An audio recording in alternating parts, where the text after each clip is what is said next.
Buenas tardes, muchas gracias a todos ustedes por acompañarnos en esta nueva sesión de la Cátedra Al-Ándalus. Permítanme que mis primeras palabras sean de agradecimiento al Palacio de los Marqueses de la Aljaba y al Ayuntamiento de Sevilla por habernos acogido en este magnífico edificio, el Centro de Arte Mudéjar de esta ciudad, para poder hoy celebrar la conferencia que nos aúna a todos.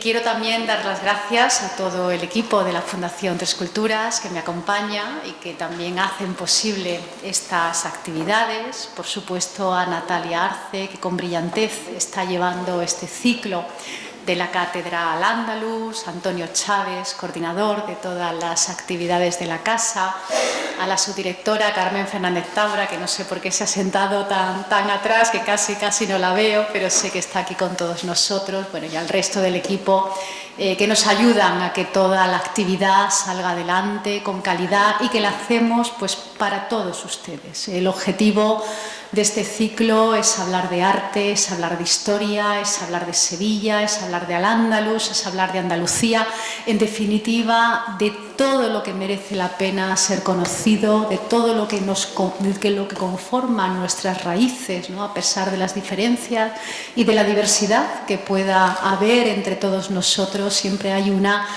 urdimbre en la historia en la que nos reconocemos como pueblo, como ciudadanos y como ente.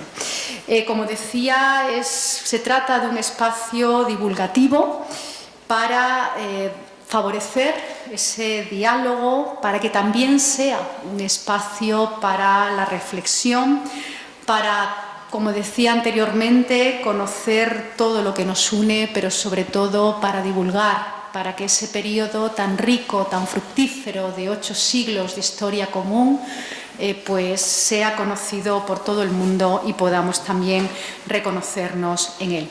Deciros que en este año hemos preparado un ciclo importante.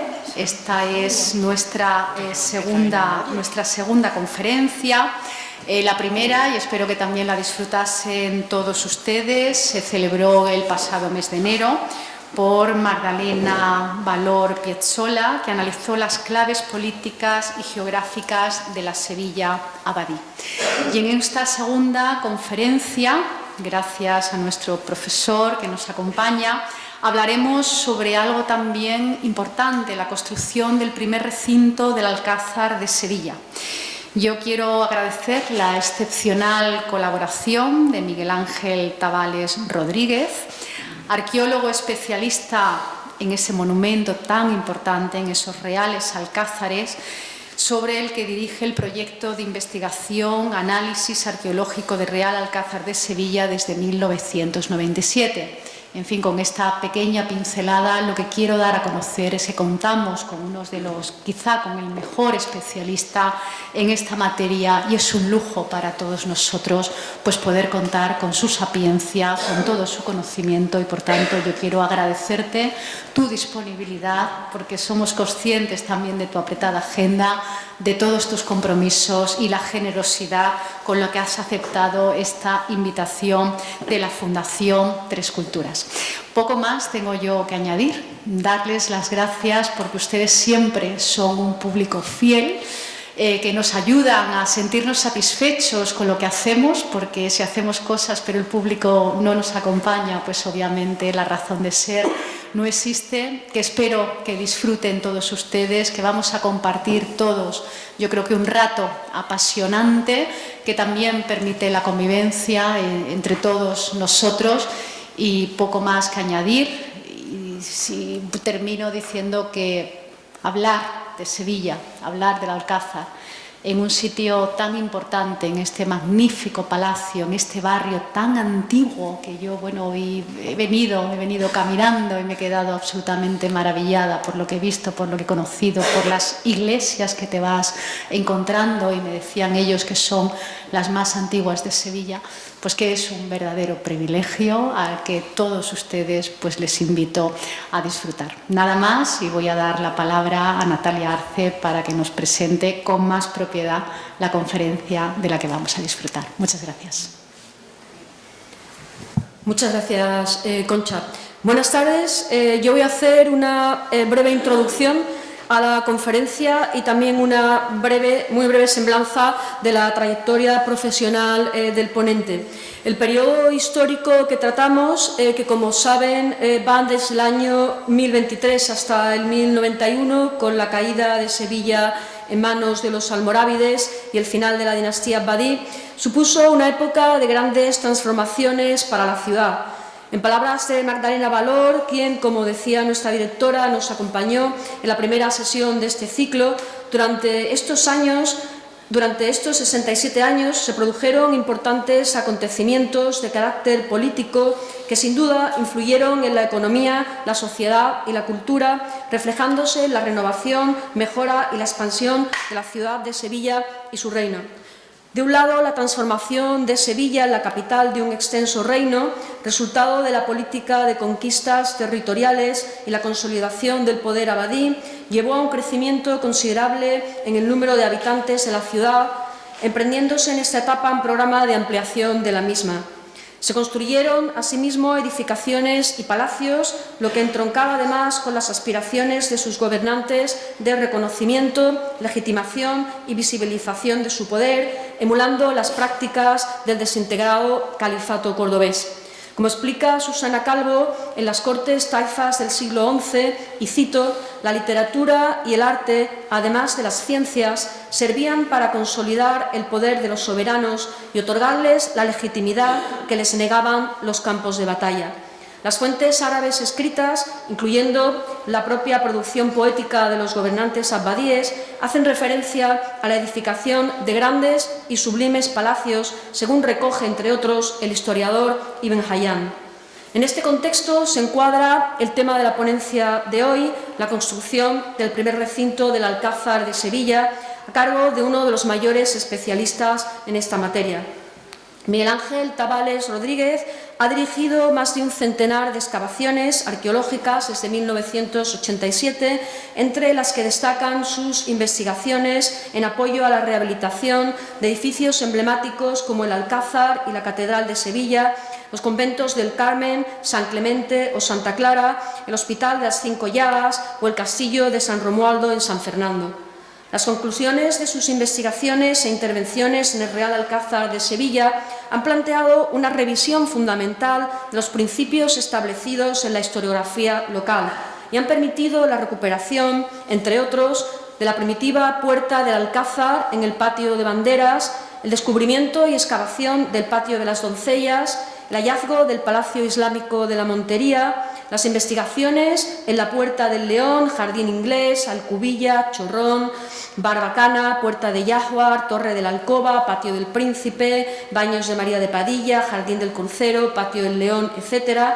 Excavaciones en diversas casas y palacios del Patio de Banderas y, principalmente, el estudio general de murallas y análisis de la evolución arquitectónica de todo el conjunto.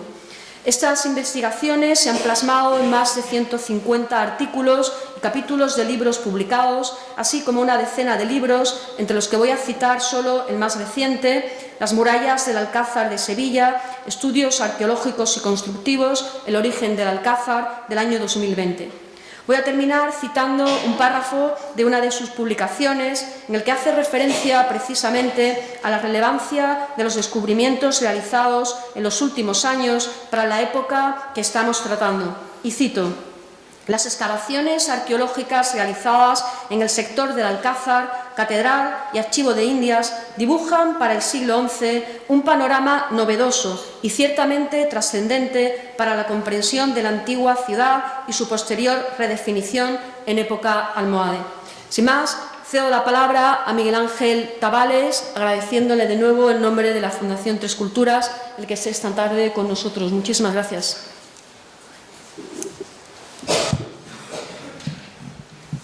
Muchas gracias por vuestra invitación.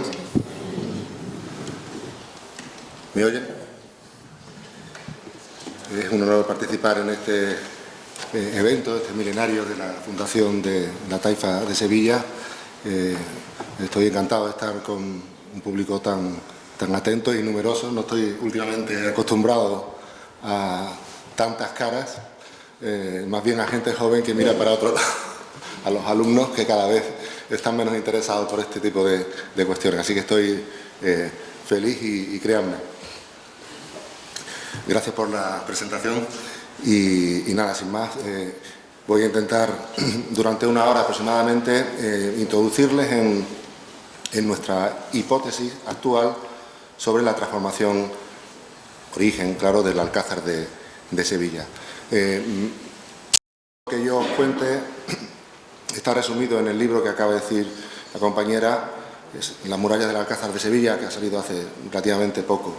Es la decantación de varios años de trabajo, de un centenar de excavaciones en todo ese entorno, y se centra sobre todo en cuestiones constructivas, urbanísticas y arquitectónicas. Mi charla va a ser una charla constructiva y material. Espero no decepcionarle demasiado porque nos dedicamos sobre todo a la arqueología de la arquitectura. Pero sí que hay cuestiones interesantes que tienen que ver con la ruptura de un paradigma, que es en el que nosotros iniciamos nuestros trabajos, que por desgracia hemos desmontado con repercusiones bastante negativas para nuestro prestigio y nuestra labor profesional, porque cuando las cosas caen suelen no gustar, naturalmente. Pero esa es la realidad. Entonces, claro, nosotros cuando hace ya muchos años comenzamos a trabajar en el entorno de la catedral y del Alcázar de Sevilla, partíamos de una idea que estaba establecida completamente en la historiografía y que sigue estándolo, por más que hemos publicado lo que hemos publicado en todo tipo de foros. Porque las ideas buenas, y esta son difíciles de desmontar, ¿no? Sobre todo cuando la contraoferta es tan fría y tan simple, aparentemente, ¿no? Como lo que yo les voy a contar. Espero no meter mucho la pata. Creo que voy a ser prudente, y más estando aquí el profesor Ahmed Tahiri, que es quien más conoce la ciudad desde la perspectiva histórica en esa época, ¿no? Espero no decir muchas tonterías, Ahmed.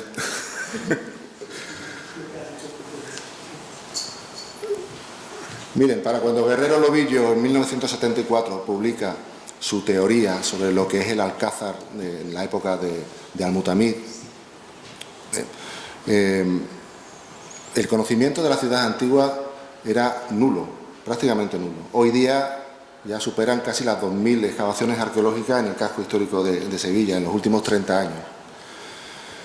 No es que se conozca mucho de lo que hay debajo de los niveles almohades, se conoce muchísimo mejor el periodo almohade y los periodos más recientes, pero los periodos antiguos se conocen poco.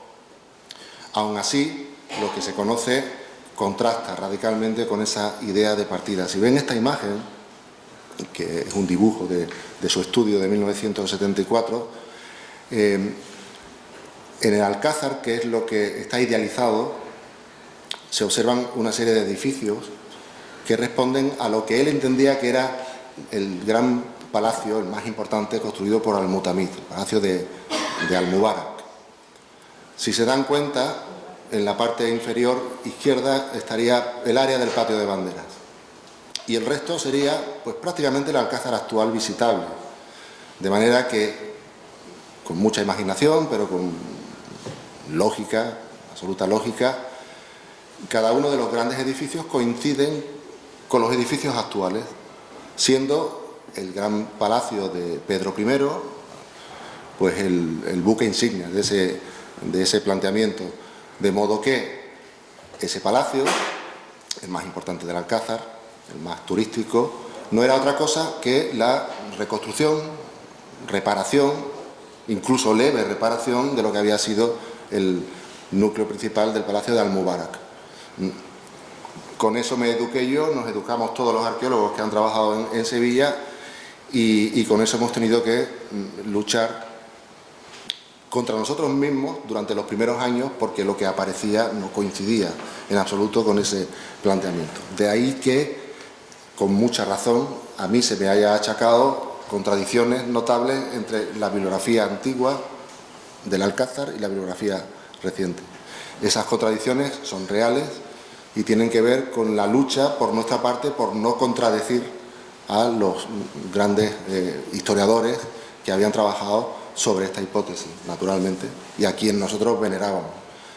Pero, naturalmente, la realidad es bastante diferente. Según Guerrero Lobillo, el Alcázar, que están ustedes viendo, Almubara, no es más que la ampliación de la antigua Casa del Gobierno construida por Abderramán III en el año 903. Todo lo que es el entorno del patio de banderas y sus murallas serían la Casa del Gobierno construida en esa época, año 914. De manera que el resto, lo que coincide con la imagen, sería la gran obra taifa, sobre todo durante el periodo de Al-Mutamid. Claro, ¿con qué contábamos?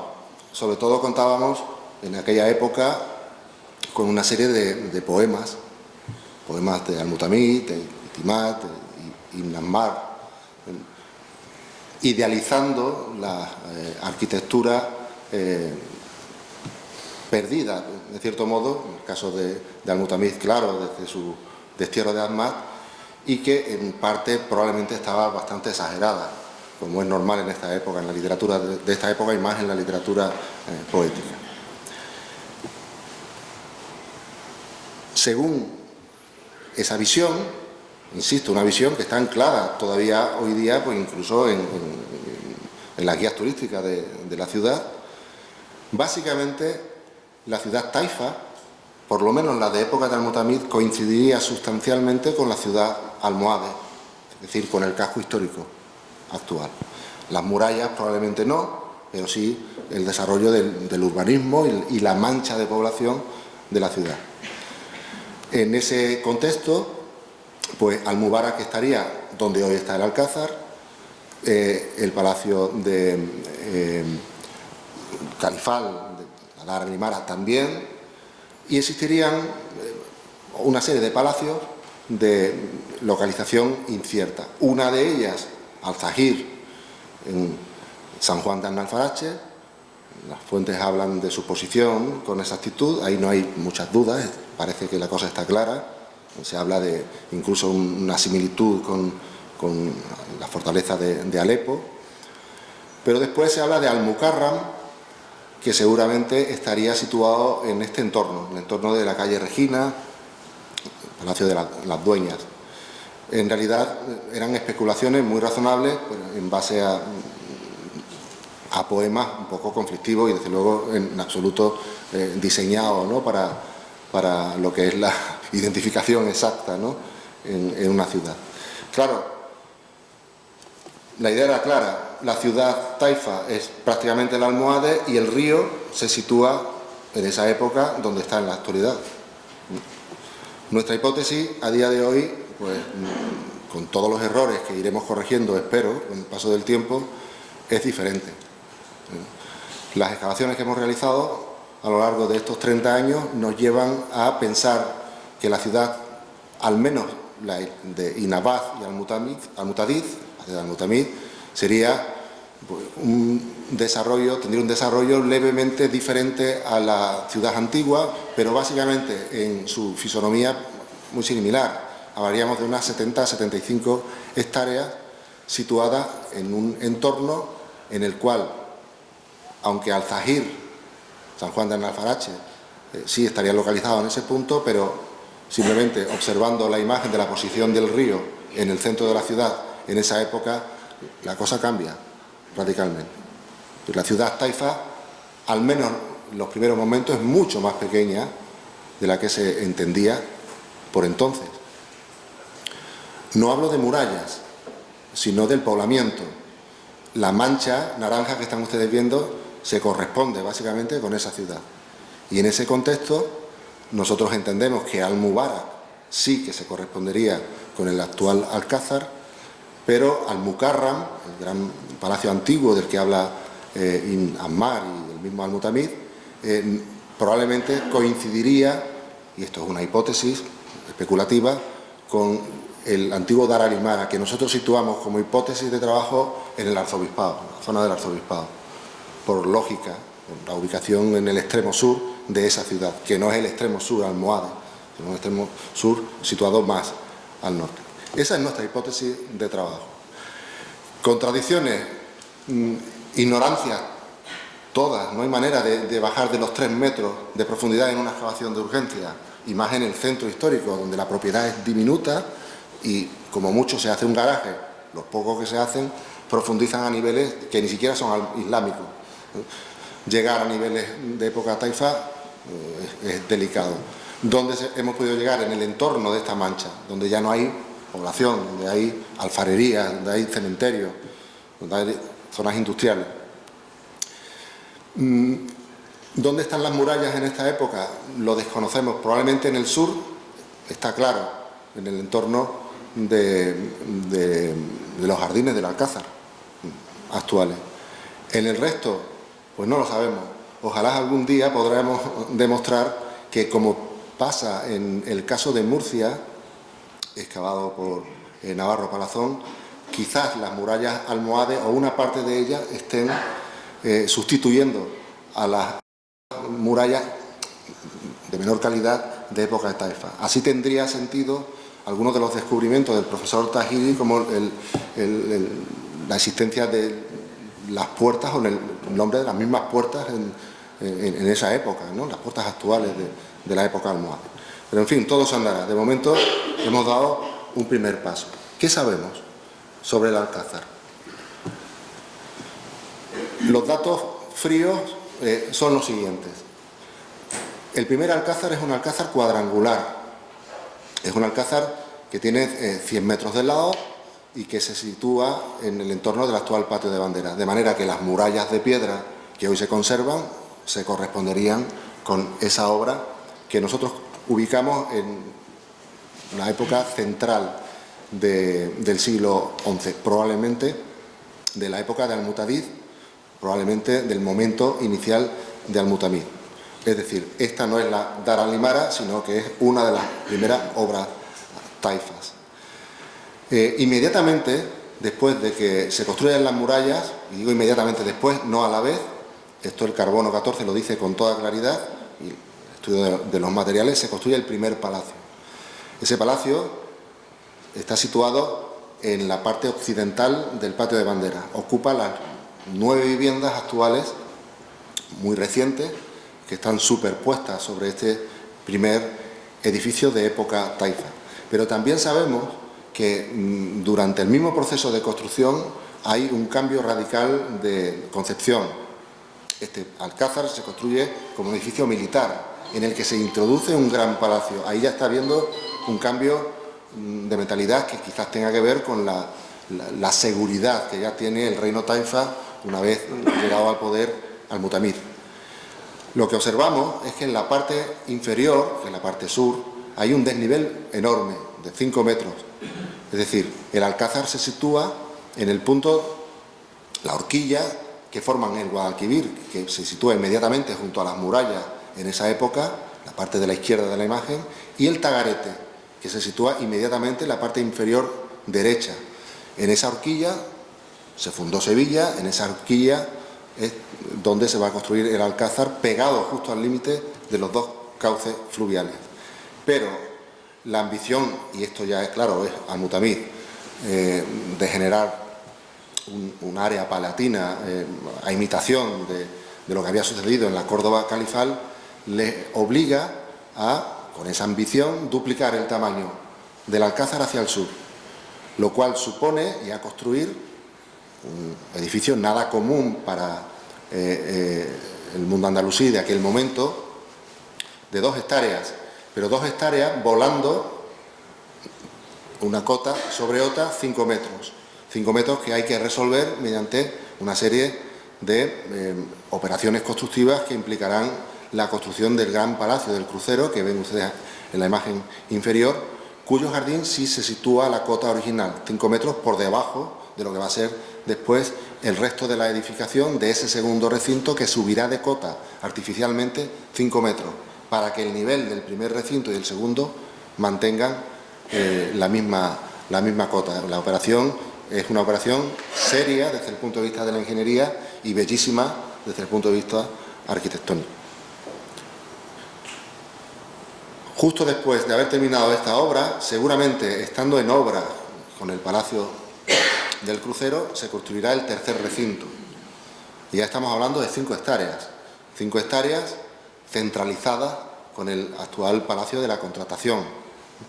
Ese Palacio de la Contratación tiene medidas prácticamente idénticas a la del Palacio de la Casa 7 y 8 que hemos excavado recientemente. Algo interesante y muy sospechoso. Nosotros pensamos que esto es una operación unitaria, tripartita. Son 3 grandes núcleos, cada uno centralizado por un gran edificio, que irá rellenándose progresivamente de edificios menores, dispuestos muy ortogonalmente, pero que en su parte occidental ya son íntegramente almohades.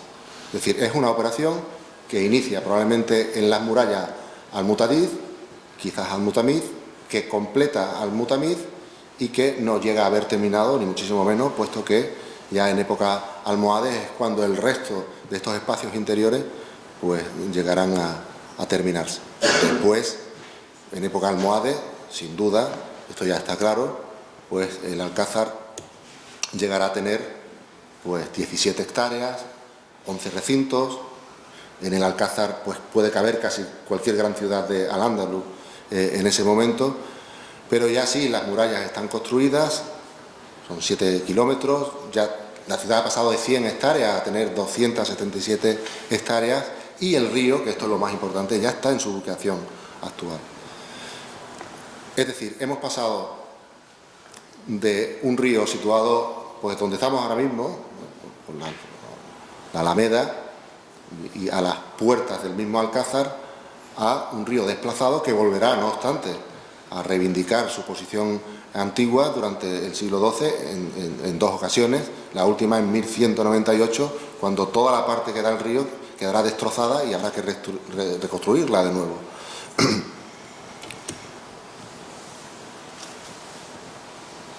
¿Qué sucede antes de la construcción del Alcázar en esta zona?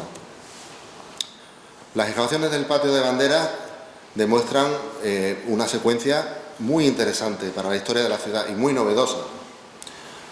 Algunos de los datos novedosos han salido precisamente este año y tienen que ver con el colapso que surge en la ciudad tardía a partir del siglo III gracias a un gran maremoto que hemos podido datar en torno al año 200-220 aproximadamente después de Cristo. Debajo del Alcázar tenemos una secuencia de 3000 años. La primera ocupación es de época fenicia, hablamos del siglo IX, aunque el carbono obcecadamente da siglo X, pero de momento vamos a quedarnos con el siglo IX para una serie de fondos de cabañas y de cocinas comunales que se distribuyen en toda la zona septentrional del patio de bandera a 6 metros de profundidad. En esa época Sevilla es puerto marino y estamos situados justo al borde del mar, apenas 40-50 metros del mar, en la zona portuaria. El panorama orográfico y topográfico va a cambiar mucho en los próximos siglos. Y cuando los romanos llegan y se instalan, esta zona ha ido ganándole terreno al mar y el río ya está formalizado, no en su posición actual, sino en la posición tradicional, en el centro de la ciudad, y justo en el borde del río comienzan a desarrollarse estructuras portuarias. La más importante es la que construye Julio César en torno al año 50 aproximadamente, antes de Cristo, y que hemos podido rescatar casi en su integridad. Un edificio magnífico que podrá ser visitable seguramente en breve y que actualmente pues solamente puede entenderse a través de una pequeña cripta provisional que hemos dejado de unos 100 metros cuadrados, en tanto se resuelven los problemas burocráticos para poder finalizar con esa operación que empezó en el 2009. Ese edificio en el año 200-220 quedará destruido, hasta ahora pensábamos por una simple inundación fluvial. Las pruebas que se han hecho en un montón de laboratorios en todo el mundo demuestran con toda claridad que es simplemente el mar entrando a saco y destruyendo no solo esta zona del puerto, sino probablemente todas las partes bajas de la ciudad de Sevilla. Sevilla era un enorme puerto, vivía de eso. El puerto llegaba pues, casi a la Encarnación y por el Tagarete llegaba prácticamente hasta la Florida. Se han ido excavando muchas zonas de almacenes precisamente en ese entorno, pero esas zonas están situadas por debajo de la cota 6 sobre el nivel del mar. El río a la cota 1 sobre el nivel del mar. Bueno, pues aquí está todo destruido y colmatado por lodo y por arena marina hasta la cota 10 sobre el nivel del mar. O sea, quedaría poquito de la ciudad de Hispalis en aquel momento. La zona norte, la zona donde nos asentamos ahora mismo, ¿no? Actualmente, pero la zona meridional, la que ocuparía después el Alcázar, quedó completamente destruida. ¿Cuándo se recupera la ciudad? La historia es clara. Durante 200 años la ciudad no levanta cabeza. Arqueológicamente esto es evidente. Aquí, en esta zona sur de la ciudad, vamos a ver cómo ya a una cota muy superior, no se ha retirado la arena del mar que ha subido la cota general del terreno. A una cota ya diferente, a escasos 2 metros de profundidad respecto al suelo actual del patio de bandera, se construye un área martirial. Estamos hablando ya del siglo V, en la época visigoda, estamos hablando de la ciudad cristiana, muy diferente a la ciudad clásica, con otro planteamiento en torno al rito cristiano. Esta sería una de las 3 zonas fundamentales de la ciudad cristiana, y lo que hemos rescatado son los restos de un monasterio. Un monasterio pues, rodeado por necrópolis. Hemos llegado a encontrar tumbas cristianas de principios del siglo XI en este entorno, y por su perímetro, toda la zona del Archivo de Indias, de la Catedral, de la calle Segovia, está llena de estos elementos funerarios.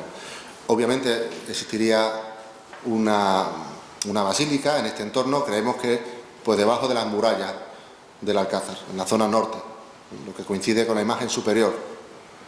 No la hemos localizado, aquí hay muchísimos indicios de su existencia, sobre todo por los elementos de acarreo, de reutilización que observamos en la siguiente fase. En la siguiente fase ya en la época taifa, en el siglo XI inicial, la ciudad está creciendo. La historiografía es clarísima. Hay fuentes históricas que hablan de que a finales del siglo XI, principios del siglo XII, la gente está viviendo hasta en los cementerios.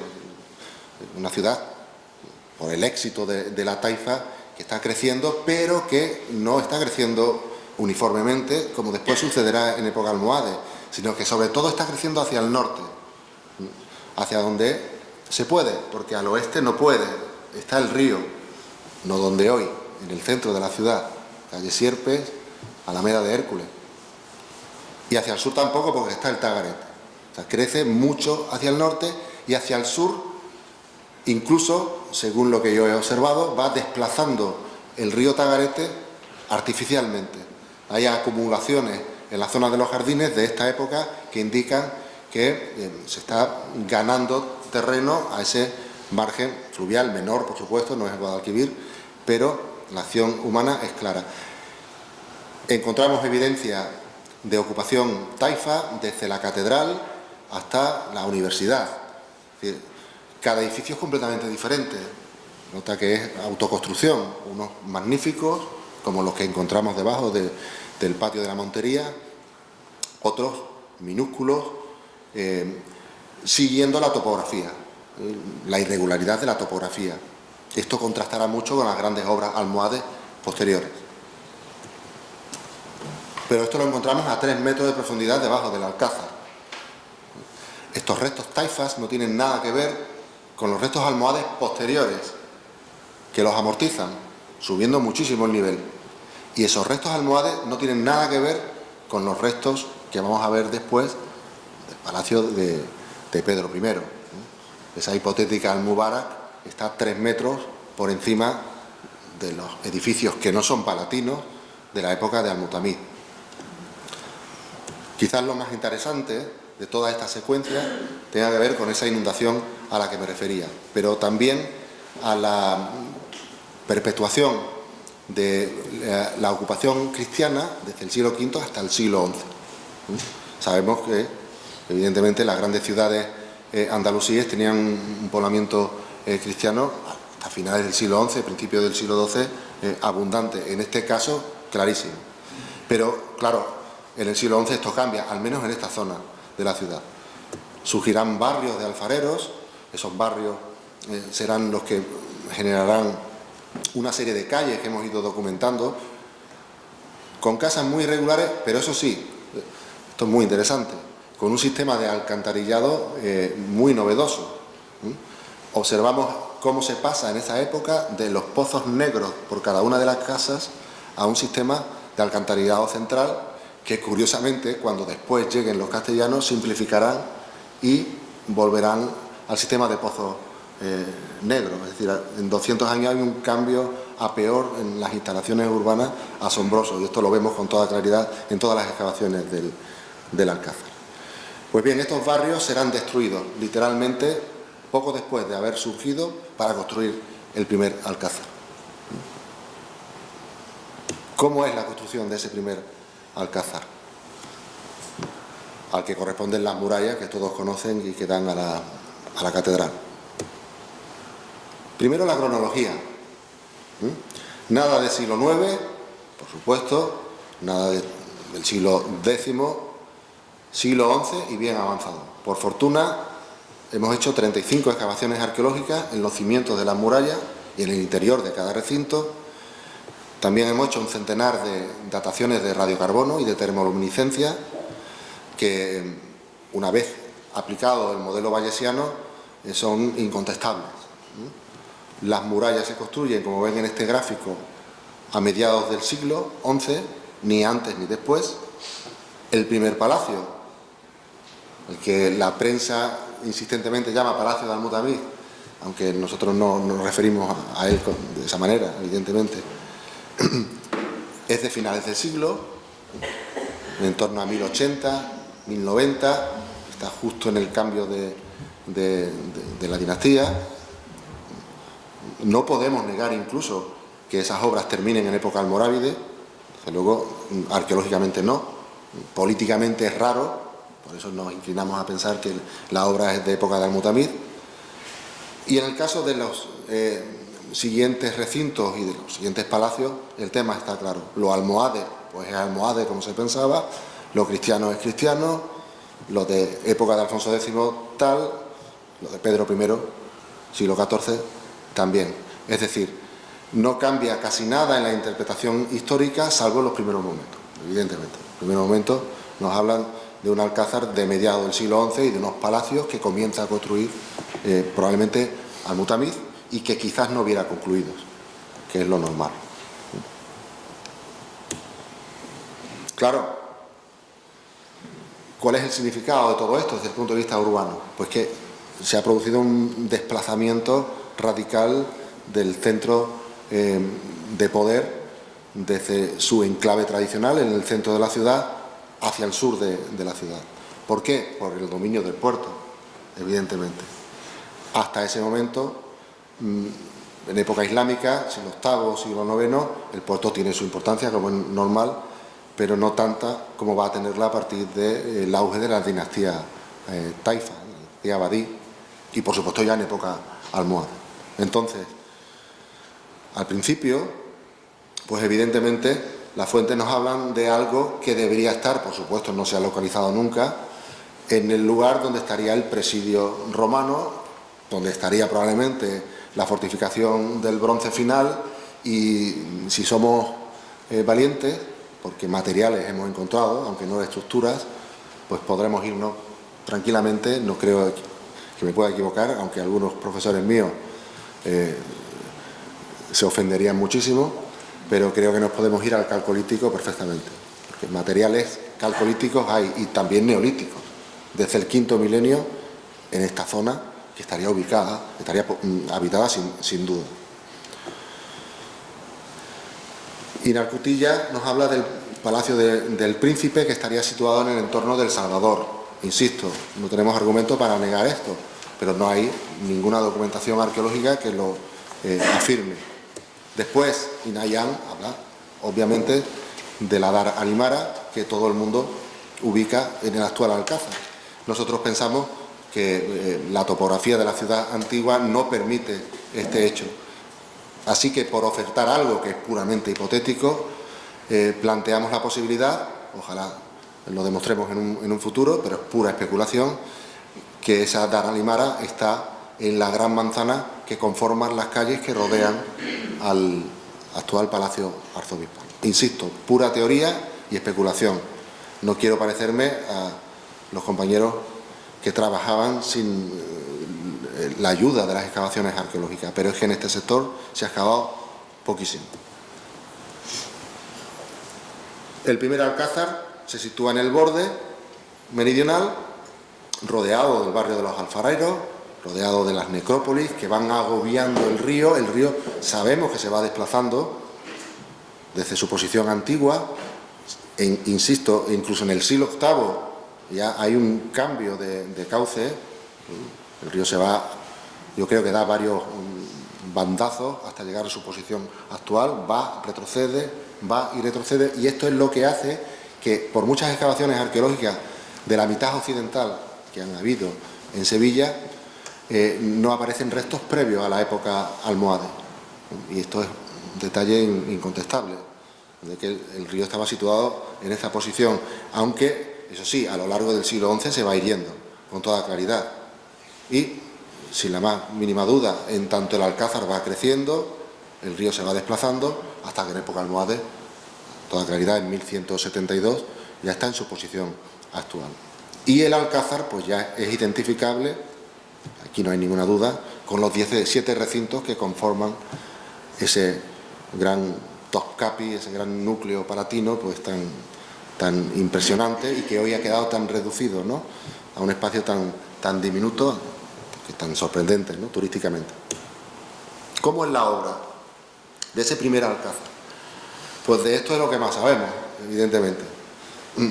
Tenemos muchas preguntas, pero tenemos algunas evidencias. Entonces, creemos que es un trabajo iniciado por Al-Mutamiz y probablemente finalizan los almohades. Pero hay una serie de datos que son muy claros. Por ejemplo, espero no ser demasiado frío, voy a ir muy rápido. Son 37.000 sillares romanos, claramente romanos, desplazados de la muralla romana para construir ese primer recinto. Por eso no encontramos la muralla romana en esa zona de la ciudad, porque esto supone 2.500 metros cúbicos de mortero, pues son muros de 3 hojas, un opus emplecton de 1 metro y pico de espesor. Estamos hablando de una arquitectura que supone el desmonte probablemente de 1/3 de la muralla romana de la ciudad de Sevilla. Por eso no sale, por lo menos por aquí, aunque quién sabe. El caso es que estamos hablando de un expolio de 500 metros de muralla romana, sin la más mínima duda. Para una población sería enorme en esa época. Algunos hablan de 100.000 habitantes. La lógica más bien habla de unos 15 o 20.000 habitantes, que sería muchísimo para ese momento pre-siglo XIII, entender que ya cambian las dimensiones, ¿no?, a nivel general. Hablar de 100.000 habitantes de Sevilla en el siglo XI, ojalá fuera así, pero es tremendamente arriesgado. ¿Eso qué implica? Pues probablemente todos estos datos justifiquen que la obra no fuera rápida, ni muchísimo menos. Que aunque la iniciara Al-Mutamiz, pues no la viera terminada, como es natural. La métrica es indefectiblemente islámica, por si hubiera alguna duda, porque todavía hay autores que plantean que directamente las murallas son romanas a día de hoy. La métrica es totalmente islámica, 300 por 300 pies, distancia entre torres 100 pies, en fin, no les aburro. Esto es mucho más interesante. Los condicionantes topográficos y urbanos. Se construye sobre los restos derribados y explanados del urbanismo previo. Hay una sobreelevación resultante de cambios drásticos en el primer milenio que ya he comentado, en derivación de ese tsunami al que me refería antes. Es decir, esta zona está urbanizada cuando se decide hacer la obra. Cuando hablo de obra, hablo del primer recinto, el de 100 por 100 metros, patio bandera y entorno, no más. Conocemos a través de las excavaciones el hueco enorme que hacen para poder hacer hasta 5 grandes fosas de expolio, cada una de ellas de unas dimensiones notables. Las hemos documentado hasta de 25 metros. Unas llegan solo hasta niveles visigodos, otras llegan hasta los niveles romanos. Muchas de las piezas romanas que aparecen en el edificio del patio de bandera están expoliadas y están directamente, como los tambores de las columnas, colocados en las murallas del Alcázar actual. En la zona meridional, lo que hoy ocuparía la zona del Gran Palacio de Pedro I, zona del Palacio Gótico, la zona visitable y turística del Alcázar, lo que encontramos son alfarerías, hornos, inundados múltiples veces por el río. Hay una enorme inundación, en torno a 1050 aproximadamente.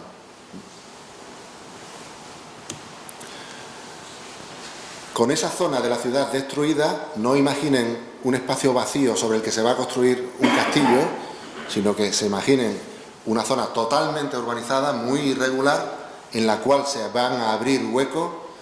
Ahí es donde van a construir las murallas. Conservarán parte del parcelario porque les será útil para el proceso de construcción, y esas edificaciones, que son estas que están aquí en el centro, no serán destruidas hasta que finalice la construcción del Gran Palacio. El Gran Palacio que hemos encontrado dentro de la casa 7, 8, 1 y 2 del patio de banderas. Hasta ese momento no se destruirán esas edificaciones. Pero eso sí, en los últimos años, y esto sale en la revista Apuntes del Alcázar de este año, hemos documentado algo que no sospechábamos, y es que el Palacio del Yeso, claramente almohade en su configuración final, y la cuba de la Justicia, el Gran Salón de la Justicia, teóricamente mudéjar, están levantados a finales del siglo XI ya, en época de Al-Mutamid, con las mismas manos, el mismo ladrillo, los mismos morteros, la misma tapia, pero estratigráficamente a continuación. Es decir, primero es el palacio monumental y después el pequeño Palacio del Yeso, eso sí, con su cuba. Muchos pensamos que probablemente este horizonte, esta arquitectura, sea el reflejo de aquel Al-Mubarak que cantara Inammar o que cantara Maitimaz y Al-Mutamid. Quizás, porque es la única cuba de esta época que conocemos, las demás son claramente posteriores, quizás este salón, que después sería el Salón de los Visires, actual Salón de la Justicia, y que ya está en el siglo XI, construido en su parte embriónica, no en la parte final, claro, que es mudéjar, pues sería la famosa Alturaya, ¿no? El Salón de las Pléyades. Insisto, por intentar buscarle explicación a la literatura poética, cosa que no debe hacerse, al menos pues, si no hay seguridad. Arqueológicamente esto es demasiado aventurado. Tenemos lo que tenemos y queremos ver lo que queremos ver, pero hay que distinguir lo que tenemos de lo que queremos ver. Lo que queremos ver a lo mejor es real, a lo mejor no. En principio, lo que les acabo de decir no es poca cosa. Palacio original, conservado prácticamente hasta el siglo XVII tal cual, Palacio del Yeso en su parte norte, no en su parte sur, que es la almohade clarísima, y el desnivel de 5 metros tras la construcción del segundo recinto. El segundo recinto, sus murallas actuales son almohades, pero hemos encontrado murallas previas justo debajo que son taifas, con toda claridad. Y esto es una novedad. El Palacio del Crucero, el gran palacio almohade, el mayor palacio de la ciudad y probablemente el mayor de Al-Ándalus, tenido como tal por toda la literatura, y que no tengo argumentos para decir que no lo es.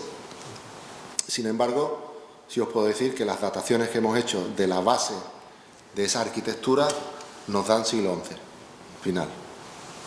¿Qué estoy diciendo? ¿Que el gran palacio del crucero, paradigma de la arquitectura almohade, es taifa? No. Estoy diciendo que comenzó a construirse en época taifa. Hasta ahí puedo llegar. Esto no lo hemos publicado todavía. Son dataciones muy recientes. Y hay que contrastarlas. Lo mismo, aplicando el método bayesiano, hay algo que falla y nos estamos equivocando. Pero de momento cuadra bien dentro del discurso y de este horizonte de tripartición de recintos que atribuimos no al Mutadid, sino al Mutamid, fundamentalmente.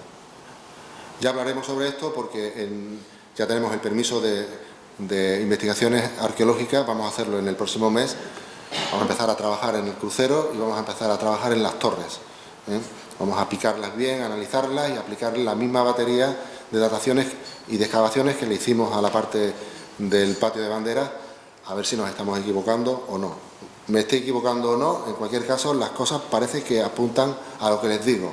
Es decir, cuando Al-Mutamid se va de aquí, quizás lo que estaría levantado sería algo parecido a lo que ven en la imagen. Si me equivoco, me retractaré. No creo que en la parte norte me esté equivocando. En la parte sur, a lo mejor sí, en el tipo de arquitectura. Pero las dataciones son de los pilares del patio. Los pilares del patio no van a definir otra cosa que el patio, evidentemente actual. Y el patio está enmarcado por una edificación palatina. En fin, estoy hablando más de la cuenta y lo mismo me tengo que retractar. Pero bueno, por ahí van los tiros. El siguiente paso es la construcción del tercer gran recinto, ¿vale? Aquí hay serias contradicciones, de momento. No podemos entrar a trabajar en el tercer recinto a fondo, como hemos hecho en el primero, sin antes haber terminado el segundo. Hoy día, ¿qué sabemos? Pues sabemos que las murallas, tal y como hoy conocemos, en la parte meridional son almohades, está claro. Lo taifa está debajo y roto por los almohades. Pero en la parte que da a la puerta de Jerez, las dataciones insistentemente siguen dándonos siglo XI, final.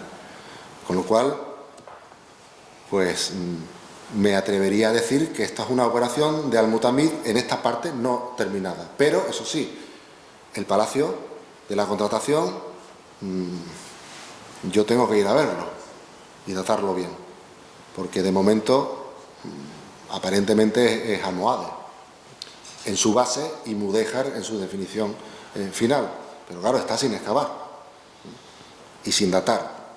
Hace 30 años era difícil hilar tan fino, pero a día de hoy el carbono 14 vale 100 euros y una obra de restauración de millones de euros puede permitirse el lujo de gastarse 500 o 600 euros en 5 o 6 dataciones que nos hagan salir de duda. Este es el horizonte que nosotros definimos para ese periodo tardotaifa, almoraide, inicios de la época almohade. A partir de aquí, pues evidentemente las cosas están muy claras.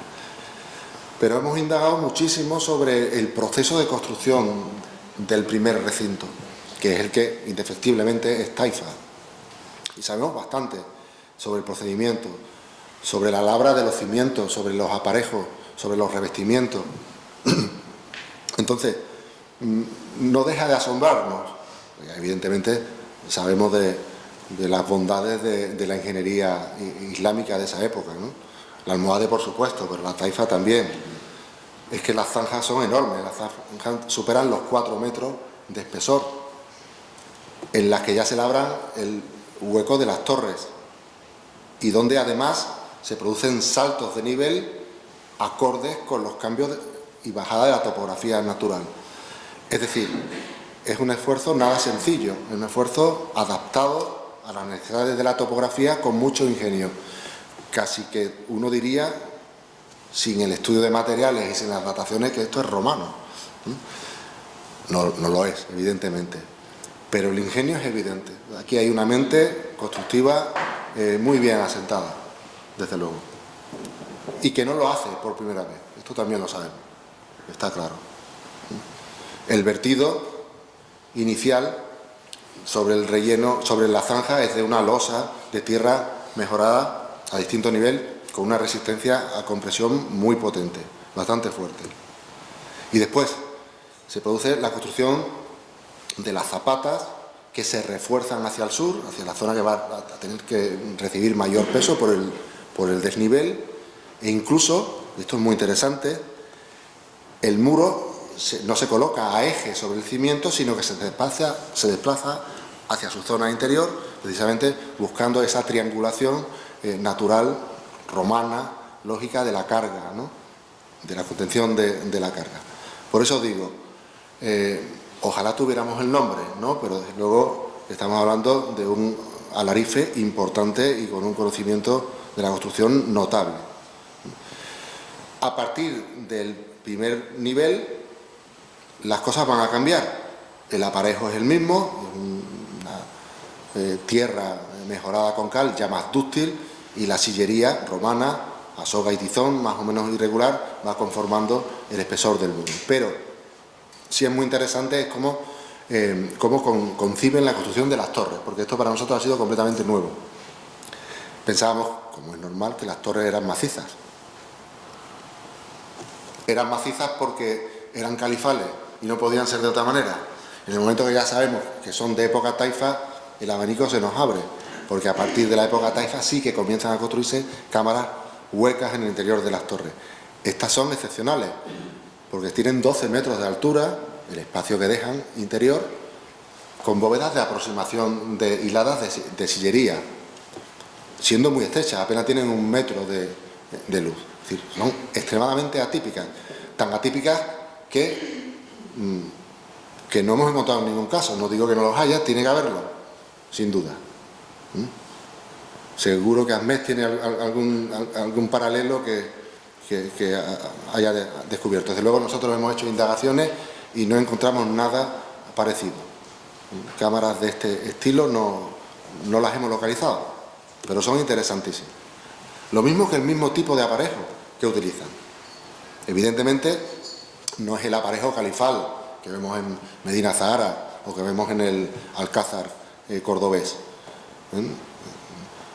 No son muros atizonados tan perfectos como los de la tipología califal que observamos en toda esa arquitectura del poder, pues desde Marbella hasta Tarifa, ¿no? Pero sí que observamos que hay una intencionalidad, reutilizando material romano, de llegar a algo parecido. Y además observamos cómo el ritmo de la obra hace que los trabajos comiencen por la zona norte, con un aparejo que recuerda mucho al califal por el juego de sogas y tizones y por la distribución de medios tizones califales. Esto en época califal, Mezquita de Córdoba, Medina Zahara, es sistemático. Hay medios tizones, a veces hasta 4 y 5 medios tizones, que se alternan después con sogas. En bloques dispuestos a hueso, a juntas vivas. Aquí no, aquí se utiliza el mortero. Se utiliza el mortero y esos bloques son bloques de sellado, son bloques de encadenamiento, que son muy abundantes en la zona por donde comienza la obra y van desplazándose y simplificándose hasta llegar a la zona ya meridional, donde apenas estos aparejos están poco más que imitados de una manera muy irregular. Es decir, la obra comienza por el muro norte y va avanzando hacia el sur y va empeorando, progresivamente empeorando. No en los cimientos, que son magníficos, sino en el resultado final. No sé cómo interpretar esto. Cambio de alarife, el alarife inicial conoce la arquitectura califal, no puede trabajarla porque no tiene medios para hacerlo, ¿no? Tiene ese poderío de maquinaria y de cantería para poder resolver algo así, ni aquí hay piedra para hacer algo así, pero desde luego el que termina la obra no es el mismo, está clarísimo. ¿Cómo son los revestimientos? Los revestimientos tenemos dos, uno más antiguo y otro el final. El más antiguo es un revestimiento que imita la sillería real que tenemos detrás, en un juego de color ocre, con una serie de bandas rojas. Esto es muy romano, muy tardío, muy bizantino y también muy califal. Sin embargo, la obra termina sustituyendo estos revestimientos por otros más simples, que son estos de la derecha, que son un simple enlucido de cal con un esgrafiado, con un espigado que va marcando la sillería real también, generando un claroscuro igualmente efectivo pero un poco más tosco. En definitiva, esto que sí que lo vamos a ver en muchas edificaciones posteriores, hasta la época almohade, es una simplificación también del modelo. Quizás sea obra almorávide o quizás tardotaifa. Desde luego, lo mismo que vemos en los muros, lo vemos en los revestimientos. Es decir, una simplificación con el paso del tiempo. ¿Qué sabemos de las puertas? ¿Por dónde entraban al Alcázar? Pues entraban por la actual casa 16 del Patio de Banderas, por la esquina nororiental. En la Agencia de Biodiversidad hemos rescatado esa puerta, que no es estrictamente la original. La original está debajo del suelo de esta sala expositiva de la Agencia de la Biodiversidad, pero esta que están ustedes viendo es inmediatamente posterior, corresponde a la gran reforma del segundo recinto, es decir, época de Almutamid, con toda seguridad. La puerta va a ir cambiando progresivamente y en apenas un siglo pasará de ser una puerta de acceso directo flanqueada por dos grandes torres poligonales a ser un acceso en recodo, pues que es el que ha llegado casi hasta nuestros días. Nada de esto queda, salvo en excavación, evidentemente, y esta torre poligonal en 9 metros de altura, pero dentro de una de las torres actuales de flanqueo de la puerta primitiva del Alcázar que construye Félix Hernández en 1964. La imagen que tenemos todo de la puerta primitiva con las dos torres cuadradas es una imagen no falsa, pero una imagen recreada por Félix Hernández en 1964 y que, claro, desvirtúa el modelo original, que es el que tienen ustedes en mente. Almutamid pasaría por aquí, aunque posteriormente mejoraría el sistema con un recodo y terminaría pues generando un paso complejo hacia el interior que hoy ya se ha perdido. Se ha perdido, pero las huellas están ahí de cómo era, evidentemente. De este primer recinto, sin duda, aparte de las murallas, lo más importante, o por lo menos lo más mediático, ha sido la localización del primer palacio. Insisto, nosotros entendemos que es el palacio que construye Almutamid a finales del siglo XI. Arqueológicamente no podemos descartar que pudiera ser almorávide de la época inicial, porque por más fino que sea la termoluminiscencia y el carbono y los materiales cerámicos, no podemos distinguir entre 1090 y 1100, ¿vale? Es el sentido común, la lógica política, la que hipotéticamente nos lleva a Almutamid. Pero, insisto, arqueológicamente, por ser frío, no podemos descartar que esto, por lo menos, lo terminaran los almorávides. El palacio se sitúa en la margen occidental del Patio de Banderas. En 1607, Bermondo Resta refleja su patio con toda claridad. Las edificaciones perimetrales, las salas han desaparecido, pero el patio estaba tal cual. Y en 1759, Sebastián Bach del Bosch todavía refleja la presencia del patio de crucero con una alberca central, aunque todo el perímetro ya está completamente reconocible. Aunque la casa 1 y la casa 2, pues sospechosamente mantienen un formato que nos lleva a pensar, o nos llevaba a pensar en su momento, que eran los edificios centrales, ¿no?, de ese palacio primitivo, por lo menos los domésticos, ¿vale? Bien, en 1872 ese patio ya se ha disminuido y ya aquí ya hay 9 casas. Las 9 casas están ocultando por completo, salvo en la parte occidental de ese patio original de crucero, pues esa configuración de época taifa. En la actualidad son 9 las viviendas. Mirando los planos del catastro, uno no diría que estas 9 viviendas están ocultando todo el gran palacio, vamos a decir Almubarak, creo que no nos vamos a equivocar demasiado. Entonces, la investigación para sacar el palacio pues ha sido de lo más gratificante, porque no dábamos un duro por ella al iniciar el proceso de análisis. Sabíamos que existía una cúpula, existían arcos, almohades, de un palacio almohade en esa zona del patio de bandera. Pero la edificación era tan reciente, una casa de 1800, otro de 1874, otra de 1905, que no íbamos a localizar absolutamente nada. Sin embargo, el estudio de paramento ya nos indicó que, por supuesto, las murallas estaban perfectamente conservadas, que las torres tenían sus cámaras ocupadas por cuartos de baño del siglo XX, pero que los muros fundamentales del palacio, al menos en la casa 7 y 8, hasta la misma cubierta eran los originales de la época taifa. Esto ya nos sorprendió bastante. Muros de tapial.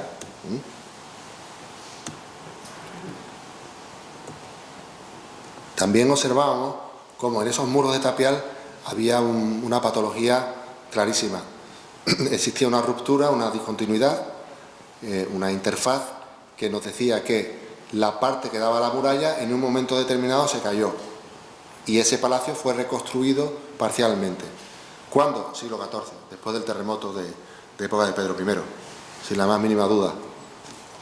Ahora, al principio, teníamos todas las dudas del mundo. Y en algunos de esos muros, de la casa del palacio actual de 1874, pues en el lugar más insospechado aparecieron los restos de los arcos de la alanía occidental del palacio primitivo. Entonces, fue sorprendente. En esto seguíamos a Antonio Almagro, evidentemente. Antonio Almagro, con mucha lógica, colocaba esa alanía un poco más hacia occidente, y en este muro en concreto, en esta habitación, pues con las puertas que teníamos y la tabiquería de panderete que se observaba a simple vista, pues entendíamos que era una operación muy nueva, del siglo XIX, como muchos finales del siglo XIX. Pero claro, al quitar el panderete, pues nos aparecieron los arcos de esa bífora que daba paso a la alcoba occidental, en muy buen estado de conservación. Una vez restaurada, pues pudimos observar cómo las leyendas, evidentemente, habían sido trastocadas en el siglo XIV, se había cristianizado el elemento, se había mudejarizado, pero en la parte interna se conservaba la decoración original. Con eso, pues conseguíamos tener una morfología estandarizada muy clara. Es decir, a pesar de que las 9 viviendas habían trastocado por completo la imagen del palacio primitivo, pero un poco aquí, un poco allá, un poco en alzado, un poco en excavación, al final el modelo ha aparecido tal cual. Y es este que tienen ustedes en la imagen. Una nave central con sus 2 alcobas, se conserva la bóveda en el lado oriental, se conserva la bífora en ese lado, se conserva la bífora en el lado occidental y no la cúpula de la alcoba, pero sí los entestes, la huella de donde estaría, que sería idéntica evidentemente a la que ya conocemos. No se ha conservado la galería, pero sí los cimientos de cada uno de los pilares, con lo cual conocemos el modelo. Se ha conservado una parte de la única pileta existente. Aquí no hay 2 piletas enfrentadas, que sería lo lógico, en teoría, desde la perspectiva almohade, y hay un patio del crucero rodeado por tapias muy sencillas, con una fuente en el centro y con una cierta irregularidad que no hemos podido entender. Es decir, el palacio es tal cual, con toda su irregularidad. La zona central, evidentemente, es simétrica, es homogénea, pero el patio es muy irregular. ¿Por qué? Seguro que por culpa de preexistencias que no conocemos en la actualidad. Pero esa es la realidad. Una fuente central y cierta irregularidad, cierta desorientación para buscar esta pileta. No hay un edificio previo reutilizado. Hay edificios de época taifa inicial que están debajo, desorientados por completo y tienen otra lógica arquitectónica. Lo que sí hemos observado en campañas posteriores a la de 2017, que fue esta, estudiando los paramentos de la casa número 2 del patio de banderas, es que los muros perimetrales son homogéneos y son solidarios con los muros principales del palacio descubierto. Como esos muros en fachada son idénticos en la casa número 1, no hay discontinuidad, y como en la casa número 2 el patio es el original islámico, aunque retocado, pues entendemos que la casa número 1 y la casa número 2 son la parte doméstica del palacio. Y lo que hemos descubierto, este salón central con las dos alcobas laterales, es la zona representativa, al menos en la primera fase. Después se construirá el Palacio del Yeso y el Gran Palacio del Crucero, que dinamizarán por completo esa arquitectura embriónica. Hemos descubierto incluso la noria, la hemos recuperado, la hemos restaurado, que surtía a todo este sistema hidráulico. Está situada justo en la puerta de la casa número 2. Cuando entramos en el patio de banderas, primera casa, número 2, justo detrás de la puerta, hemos conservado en el suelo la noria original. Cada vez sabemos un poquito más. Con fortuna, porque actualmente el ayuntamiento, este año, como saben ustedes, han comprado la casa 7 y 8, y dentro de nada empezaremos a visitarla. Por fortuna está en mente del ayuntamiento el año que viene comprar la casa número 2. Si compran la casa número 2 nos metemos a saco, evidentemente, y saldremos de duda.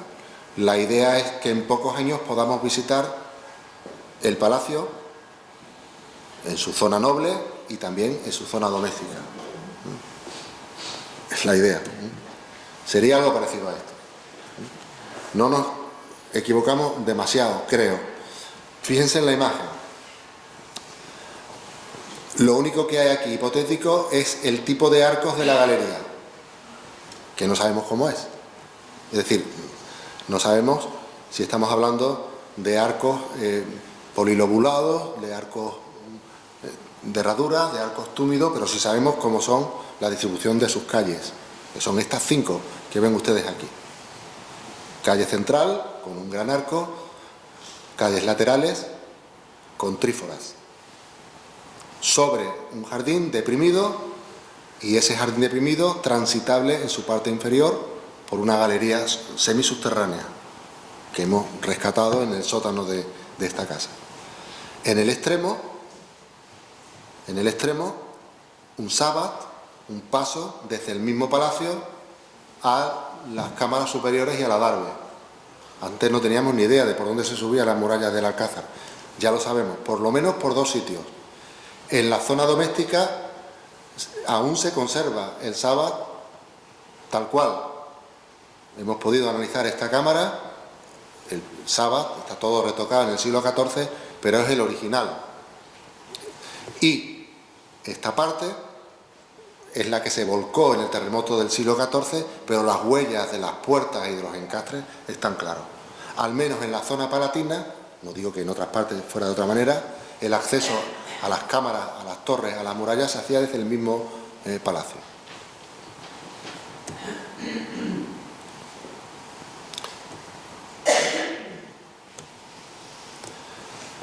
A ver, la tipología recuerda, en cierto modo, algunos edificios de época taifa, naturalmente. La Jafería de Zaragoza, el Palacete de Balaguer. Algunos investigadores ya comentan, precisamente por ciertas similitudes estéticas, que este palacio es una imitación de los palacios de la taifa de Zaragoza, ¿no? Pero claro, es un razonamiento cuando menos discutible. Es decir, aparece algo que se parece a lo que ya se conoce, por tanto, lo que ha aparecido imita a lo que ya se conoce. No tiene por qué ser así, puede ser al revés, perfectamente. Puede ser algo incluso que se nos escape, que venga de atrás, ¿no?, de la época tardocalifal. Sea como sea, esos paralelos están. Quizás de las cosas más interesantes sean las cotas de la galería, no por los arcos, insisto, que no sabemos cómo son, esto es pura especulación, sino por la situación de los aleros, cuyas huellas están claras, la altura de las cubiertas, la distribución de las galerías inferiores, eso sí está, y está claro. Entonces, es curioso, pero este palacio fundacional es un híbrido de lo que después va a ser la galería del Palacio del Yeso y la que ya conocemos del Palacio de la Contratación. En teoría esto es Almohades, en teoría esto es Mudéjar. Sea como sea, el Palacio del Yeso son tres calles, pero cada una de las calles tiene tríforas. Aquí en el Palacio, vamos a llamar de Al-Mutamid, hay 5 calles, no 3, pero cada una tiene tríforas. En el caso de la Contratación sí son 5 calles, pero hay bíforas. Es como una especie de híbrido de las dos, si es que este palacio no es el que configura formalmente todo el desarrollo posterior, que es lo que creemos en realidad. Del patio sabemos poco, conocemos los andenes, conocemos las fuentes, que es circular, aunque está muy retocada en el siglo XVI, y conocemos esa galería subterránea cuyas huellas milagrosamente nos han aparecido en este muro del siglo XIX por pura casualidad, pues por cabezonería picando en un punto determinado. Esas galerías llegarán a su máximo desarrollo evidentemente en el Palacio del Crucero. Claro que ahí tienen 4,5 metros de altura y la nuestra tiene 2 metros, pero ¿son coetáneas? ¿No son coetáneas? ¿Es esto Almohades? ¿Es Taifa? Esto es lo que hay que ver. Estratigráficamente está claro. Primero es el Palacio Fundacional y después es esto. ¿Con qué diferencia de tiempo? Pocos años, seguramente. Al menos en esta zona del jardín. Ya no entro en las galerías, en la distribución teóricamente Almohades, porque sería muy arriesgado por nuestra parte. En fin, conocemos el porqué de esta configuración. Sabemos que el jardín está deprimido, como ven ustedes aquí, porque hay una adaptación a la topografía. Esa adaptación la tenemos pillada desde la parte norte a la parte sur. Tiene que ver con el tsunami al que me refiero antes. Sería complicado de explicar, pero lo que está claro es que Al-Mutamid se encuentra con una parte recrecida y con una parte deprimida que justifica de esta manera, con un cambio de cota. Después, a lo grande pasará lo mismo con el Palacio del Crucero y allí ya se producirá no una bajada de 2 metros, sino un reaprovechamiento del espacio bajando 5 metros de profundidad. En este esquema lo ven más claro. Es decir, este sería el Palacio de Al-Mutamid, zona norte del Alcázar, el crucero deprimido, el Patio del Yeso, con, vamos a decir, alturalla, hipotéticamente, el crucero con el patio deprimido y con sus galerías de 5 metros de profundidad, en cuya base hemos encontrado dataciones del siglo XI. En principio este sería el panorama dentro y fuera de este primer alcázar. De este palacio, ¿qué se conserva en la actualidad? ¿Qué podría visitarse? El alcázar está ahora mismo preparando la visita. Ha salido a licitación el concurso para las primeras operaciones de limpieza y de seguridad, para ir metiendo allí por lo menos 3 o 4 grupos de turistas al día. Como paso previo a hacer la operación que les voy a contar a continuación y que ya permitiría un acceso más dinámico en años futuros. Conocemos la cúpula teóricamente Almohades, aunque para nosotros con toda claridad es Taifa, que tiene paralelo entre Mecén. Conocemos las bíforas, las 2 bíforas de las 2 alcobas. La decoración tiene paralelos en la misma ciudad de Sevilla, en el mismo Alcázar, en los niveles taifas. En fin, una decoración lógica, ¿no?, para esa época final del siglo XI, principios del siglo XII. Pero es que tenemos las cubiertas también. No las cubiertas, evidentemente, a nivel de armadura, ¿no?, pero sí tenemos los canes del primer alfarje un alfarje unidireccional del que se conservan cada uno de los canes que configuraban el soporte de los pares. En el edificio del siglo XIX que hemos restaurado, donde se ha encontrado este palacio, existía una armadura neomudéjar de finales del siglo XIX que había reutilizado milagrosamente como base esos canes. La manera de colocar esa armadura era tan tosca que pensamos que a lo mejor esos canes estaban reutilizados. Pero al individualizarlo, al estudiar cada uno de los encastres con el muro que es el original y al datarlos por carbono 14, hemos visto que son todos originales, finales del siglo XI, sin la más mínima duda. Es decir, son los canes originales que no han cambiado de sitio. Las armaduras posteriores han ido adaptándose a esa preexistencia. Se conservan todos, se han restaurado todos, y los paralelos, de nuevo, en la mezquita de Tremecén, en algunos lugares de esa época en España, la Casa del Temple, en Toledo, la misma aljafería de Zaragoza tiene motivos decorativos que son similares, la iglesia de San Millán, que es de 1106, en definitiva, lógico para esa época. El palacio, les he dicho que fue sometido a una abrupta destrucción en el siglo XIV. Por fortuna, la arqueología nos ha permitido ir siguiendo al milímetro el proceso de destrucción que se da precisamente en esta zona occidental, destruyéndole el área del Sabbath y la alcoba y la cúpula occidental. Pero las reformas son del siglo XIV. Y esas reformas lo que hacen es provocar una ampliación un poco más tosca, que es la que sintéticamente ha llegado a nuestros días. Y ya en el siglo XIX, pues la simplificación completa de todo el palacio, con la construcción del edificio que se levanta en 1874 y que ya lo simplifica todo. Donde había una nave, pues ya hay 2 plantas, donde había un alfarje, pues ya hay una armadura neomudéjar, donde estaba el Sabbath, ahora hay una escalera que se introduce dentro de la muralla, destruyéndola parcialmente. En esta zona se colocan los servicios, hay una enajenación y se construye un patio que separa la habitación principal, de manera que esta parte occidental queda en la casa 7 y esta parte queda en la casa número 2. Esa es la situación actual.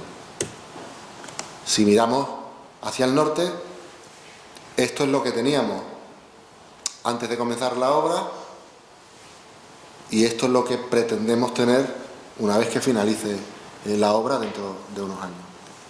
Para eso, lo único que tenemos que hacer es quitar este patio, porque todo lo que ven ustedes aquí ya se ha eliminado.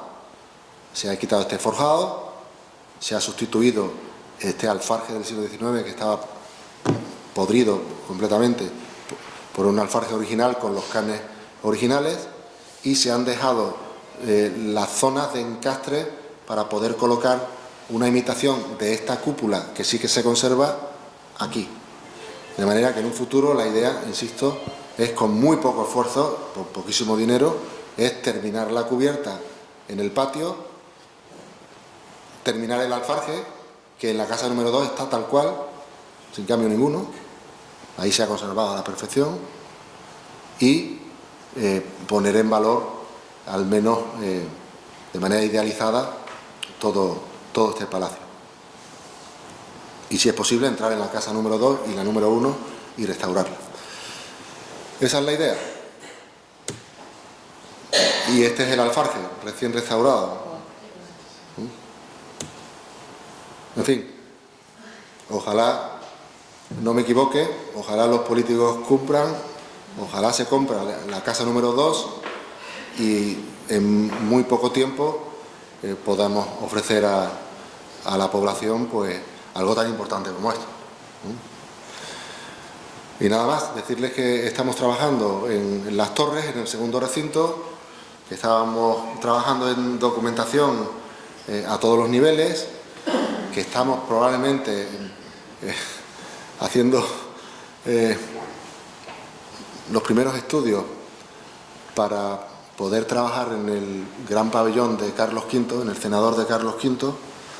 Estamos ilusionados, el Alcázar está ilusionado con restaurar el salón de Carlos V, porque, como ustedes saben, probablemente sea una rauda islámica, ¿no? Podemos equivocarnos, pero quizás salgamos de duda durante este año, ¿no? Y en eso andamos. Espero no haberle aburrido demasiado, y si tienen alguna pregunta, pues aquí a su disposición.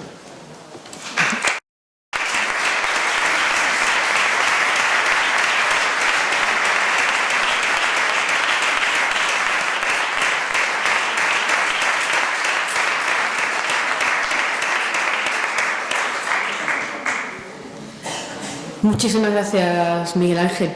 Vamos a abrir el turno de preguntas, si alguien tiene alguna pregunta. Tenemos un micrófono aquí para que pueda escucharlo el resto del público.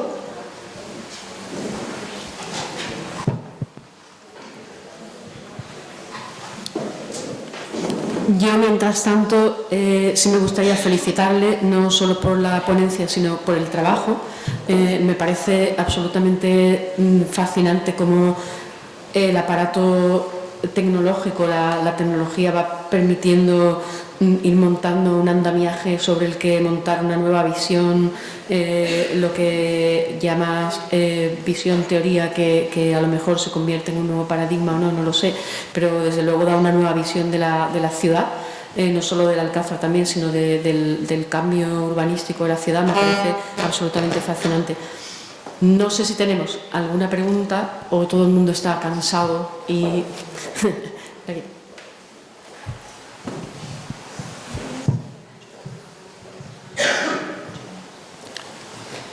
Bueno, primero muchísimas gracias por la conferencia, me encantó como siempre. La pregunta que tengo no está específicamente ceñida a lo que es el Alcázar de Almubara, sino a un palacio que hay cerca de la calle Guzmán el Bueno,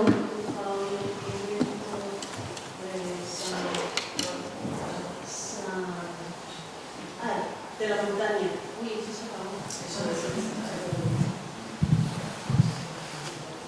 Hola. El convento de San José de la Montaña, ahora lo tengo, que se encontraron ahí restos de un palacio o algo dicen que es del siglo XIV. ¿Tendría algún tipo de relación con el Alcázar del rey Al-Mutamid? Es que no hay manera de saberlo. Insisto, casi 2.000 excavaciones arqueológicas con los dedos de una mano, las que llegan a época taifa, ¿vale?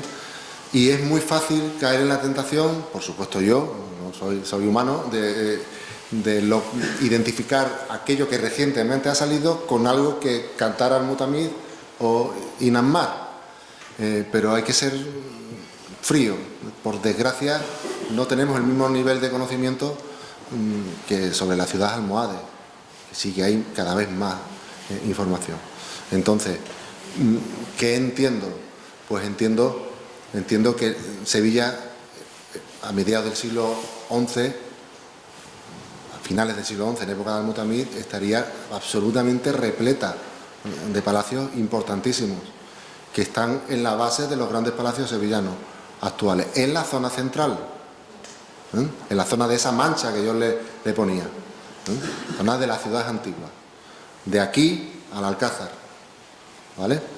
Pero no hacia el occidente, porque hacia el occidente está la gran ampliación almohade, y allá hay muchos conventos que encierran estructuras palatinas que son evidentemente almohades, y debajo no hay nada. Pero claro, es en esa zona nueva, donde no nos podemos ir más allá del siglo XII, de momento, hasta que no se demuestre lo contrario.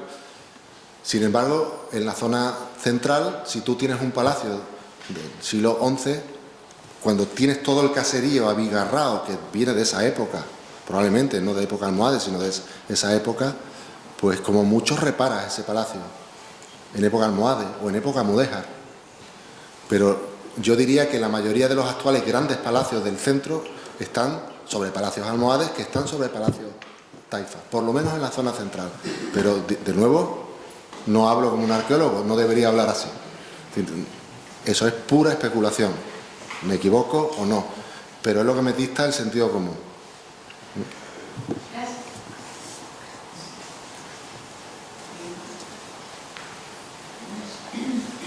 Se ha excavado muy poco en el centro, ¿eh? Esas 2000 excavaciones están casi siempre en el perímetro, en la zona de la gran ampliación almohade. La zona central, zona tradicional, que lleva 3000 años en pie, ahí no hay quien penetre por debajo de los 3 metros. Y las operaciones que se han podido hacer urbanísticas, cuando se ha trabajado en la alfalfa, cuando se ha trabajado en algunos espacios abiertos, no han pasado de los niveles superficiales, salvo en puntos muy concretos. Entonces se ha perdido la ocasión de hacer trabajos más serios a ese nivel. Y las grandes edificaciones que han destruido el subsuelo, que podrían haber permitido una indagación un poquito mayor, que las hay por todas partes, son todas anteriores a los años 80, cuando no existían cautelas arqueológicas. Sí, yo quería hacerle dos preguntas. Una es, igual que aquí en la muestra que nos ha dado, lo primero es agradecerle la conferencia, como ha dicho Elisa. Por Dios, estamos perfecto, encantado que haya esa transmisión. Yo le quería preguntar, igual que en esta presentación hemos visto que había un palacio dentro de unas casas, ¿es posible que el palacio gótico albergue a su vez otro palacio dentro? Que podamos ver, igual que ha pasado en que al derribar un muro aparezcan vanos y aparezcan otras, en ese palacio gótico Alfonso X aparezca otra cosa original. Eso es, o anterior. Esa es una pregunta. Y la siguiente, yo recuerdo haber asistido a una conferencia suya de tiempo, donde usted decía, o por lo menos, igual me falla la memoria, pero decía, los conventos y monasterios de Sevilla es una cosa que nos puede, a lo largo del tiempo, revelar muchísima información de esa Sevilla islámica que desconocemos. Eso es. Pues, a los segundos, sin la más mínima duda. Sin la más mínima duda. Acabamos de terminar una intervención en el monasterio de Santa Clara, llevamos 20 años trabajando allí, y es increíble, Sobre todo los monasterios femeninos. Los monasterios femeninos siempre fueron más humildes, aunque fueran muy ambiciosos, y fueron ampliándose progresivamente, pero siempre después de la Baja Edad Media, mediante donaciones. La gran diferencia con algunos grandes monasterios masculinos es precisamente que la mayoría de los masculinos responden a una obra de nueva planta. Probablemente porque existan constructores dentro de la misma orden que lo permitan. La mayoría de los monasterios femeninos, sin embargo, son distintos. Son lugares que son reutilizados, existían previamente, son reutilizados, reacondicionados, y cuando se hacen obras, son obras por ampliación. De manera que los núcleos primitivos están ahí casi tal cual, al menos desde la Baja Edad Media. Mi experiencia en el monasterio de San Clemente es que tocar un muro es plantarte en el siglo XIII. Mi experiencia excavando es que ahí están los palacios islámicos tal cual, a flor de piel, eso sí, destruidos. En Santa Clara exactamente igual, con que rasques un poco, siglo XIII, y los palacios islámicos están debajo. Al menos los grandes monasterios de la zona occidental están superpuestos a los niveles almohades, y son verdaderos palinsestos como no hay otros, no hay palacio que valga ni casa. O sea, analizar el mundo medieval es meterte en un convento, y si es posible, femenino, que están todos por tocar, todos vírgenes, sin duda. Y respecto a lo primero que decía, el tema del Palacio Gótico, este año hemos hecho un análisis de georradar muy potente, y el georradar demuestra que las murallas islámicas están por debajo, tal cual. Ahora, yo en su momento, nada más llegar al Alcázar, me obsesioné con la idea de que el Palacio Gótico estuviera, como hay un desnivel de 5 metros, estuviera literalmente forrando las estructuras islámicas. Es decir, el Palacio Gótico está a 5 metros, los restos islámicos están abajo. ¿Por qué destruir lo islámico si vas a subir 5 metros? Lo contienes y lo forras, por lo menos así pensaría un ingeniero actual con toda naturalidad. yo hice un boquete, me metí dentro de los baños de Doña María, eso no me lo hubieran permitido hoy en la vida, pero estoy hablando hace 30 años casi, y me di cuenta de que no, que la operación es una operación masiva, homogénea, maciza, y al menos en esa parte, la zona del Palacio Gótico, por lo que he podido observar, una operación drástica del siglo XIII, de la época de Alfonso X. O sea, se colmata todo, cada 80 centímetros se echa una capita de compresión, tierra mejorada con cal, y se refuerzan los muros perimetrales de una manera muy lógica para la arquitectura gótica. Yo tengo más esperanza de que aparezcan los restos del palacio original, vamos a poner Almohades, quizás con un precedente taifa, en la zona meridional, la zona que hoy, la zona del Maestre, porque ahí sí que hay una superposición muy clara de lo que es siglo XVI, XVII, sobre algo que condiciona precisamente esa arquitectura. Entonces, esa zona es una zona muy vieja del Alcázar, es la zona de gestión actual. Las zonas de gestión van a tener que ir cambiando, porque ahí no cabe ni un alfiler, una zona muy impropia. Bueno, habrá que cambiar los pavimentos, sin duda, las instalaciones, habrá que picar los muros, será el momento de confirmarlo, pero yo no pierdo esperanza de que por lo menos la parte meridional sí que esté bien conservada, al menos en su suelo, naturalmente. No sé si le he respondido. Tenemos tiempo para una sola pregunta más. Antonio. Hola, profesor.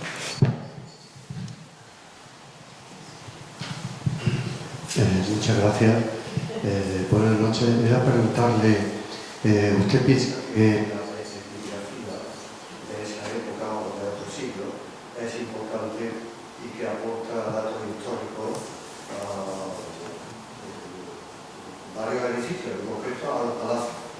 Estamos hablando del palacio de Al-Mutami y yo le pregunto si no hay algún resto de epigrafía en esa zona o más al este, y ahí acabo. Y por otra parte, creo que ella se estaba refiriendo a la Casa Omega, donde hay restos en las paredes. Sí, sí, sí.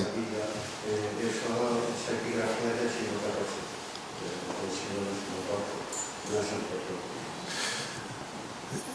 Pero como en todos los palacios mudéjares, seguramente hay una reutilización de las estructuras básicas, al menos almohades. Y quién sabe si taifa en algunos palacios del centro, que todavía no están tocados. ¿Cómo no va a ser importante la epigrafía? Es sustancial, es fundamental. Por desgracia, la que hemos localizado en el siglo XIV, en el palacio de la Casa 7 y 8, teórico de Al-Mutamid, es una epigrafía ya del siglo XIV, muy posterior al terremoto, muy irregular, según los expertos, hecha por alguien que no conoce ni la lengua árabe, está imitando simplemente la epigrafía. Sí aparece en el Alcázar, pero descontextualizado, un fragmentito que está publicado, que precisamente un fragmentito de mármol con las chondas que pone de Al-Mutamid.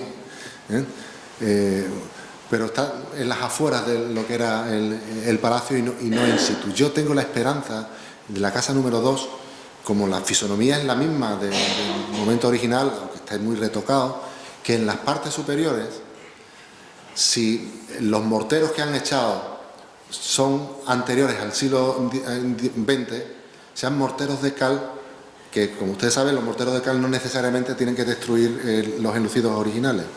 Entonces, en la cercanía a las cubiertas suelen conservarse precisamente las cenefas epigráficas, aunque sea parcialmente. Y yo estoy esperanzado que eso ocurra. Si esas casas se retocaron totalmente a principios del siglo XX y se utilizaron morteros de cemento, apague, vámonos. El cemento destruye necesariamente cualquier enlucido. Ojalá tengamos la suerte de, por lo menos en las partes superiores de la casa número 2, o incluso en la parte superior de la casa número 9, donde hay otro fragmento de decoración conservado, la actual Menéndez y Pelayo, en la parte superior aparezcan restos epigráficos. Muy raro que no estén retocados en el siglo XIV, pero quién sabe. Ojalá. Y en realidad excavar se ha excavado muy poco. Son muchas excavaciones, pero muy puntuales. Ojalá en una excavación, por ejemplo, de la casa 7 y 8, para acondicionarla al acceso público, donde estaba el antiguo patio deprimido, cuando podamos excavar eso en extensión, sí que aparezcan materiales de construcción, pues de las fuentes, de las albercas, y a ver si por fin tenemos suerte y aparece algo relacionado con esas griferías de animales de las que habla el Mutamid, de camellos, elefantes, que nunca aparecen. Pero el día que aparezcan me oiréis gritar. Y epigráficamente, pues, ojalá saliera algo que nos iluminara de una manera más precisa, ¿no? Pues con ese ojalá vamos a dar por concluida la sesión. Sí me gustaría recordarles que la próxima conferencia de este ciclo dedicado a la conmemoración del milenario de la Taifa de Sevilla tratará sobre los abadíes, mecenas de las artes y del conocimiento. Estará a cargo de Víctor Rabasco García, profesor de la Universidad de León y miembro del Instituto de Estudios Medievales de la misma universidad. La fecha de esta ponencia se anunciará en nuestra página web, redes sociales y boletín informativo. Y sin más, muchas gracias por vuestra atención y gracias de nuevo a Miguel Ángel Tabales por su conferencia.